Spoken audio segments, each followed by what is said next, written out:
As many as 21 public sector banks and 3 major private sector lenders have collected a whopping rupees 5,000 crore from customers for non-maintenance of minimum balance in their accounts in 2017-18. Among the PSBs, the State Bank of India emerged the highest earner with rupees 2,433 crore penalty, nearly half of the total collection. Prime Minister Narendra Modi on August 21st will launch long-awaited India Post Payments Bank that will have at least one branch in every district and focus on financial services in rural areas, as senior officials said. IPPB will leverage reach of 1.55 lakh post office branches to provide banking and financial services to people in the rural areas.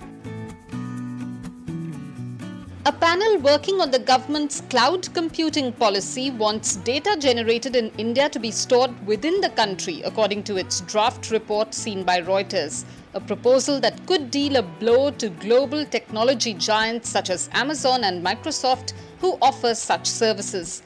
It could not only raise their costs because they will need to ramp up the number and size of data storage centers in India where power costs remain high, but at least some of those increases are likely to be passed on to customers who include everyone from small startups to large Indian corporations.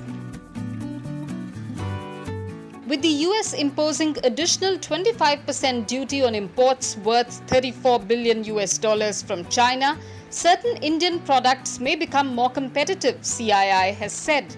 An analysis by the industry chamber revealed that India should focus on the US market for items in the categories of machinery, electrical equipment, vehicles and transport parts, chemicals, plastics and rubber products.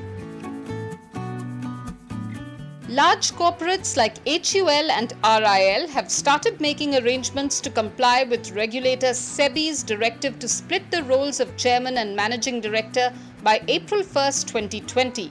But several smaller companies are still giving their CMDs tenures beyond the deadline. SEBI is keen to extend this requirement to all listed companies eventually. For now, it is keeping an eye on top 500 firms which are appointing CMDs beyond the given deadline and will start sending them notices a few months in advance.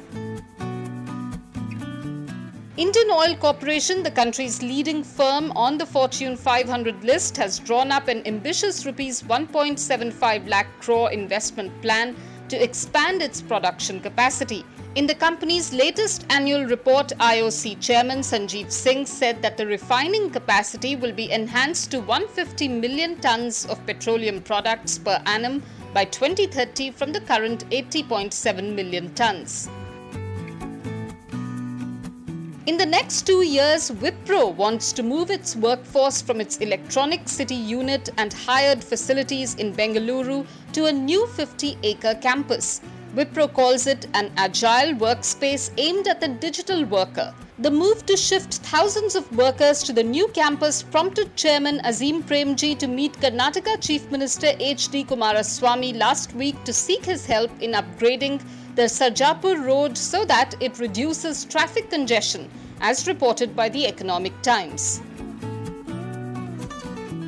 The National Buildings Construction Company or NBCC has said that Amrapali's unfinished projects in Noida and Greater Noida will take up to 4 years for completion, while the remaining ones will need a year.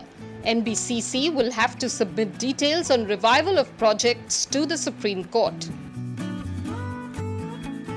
Tech Mahindra indicated at hiring around 4,000 freshers over the next 3 quarters as the IT services major focuses more on demand-based hiring instead of creating an inventory.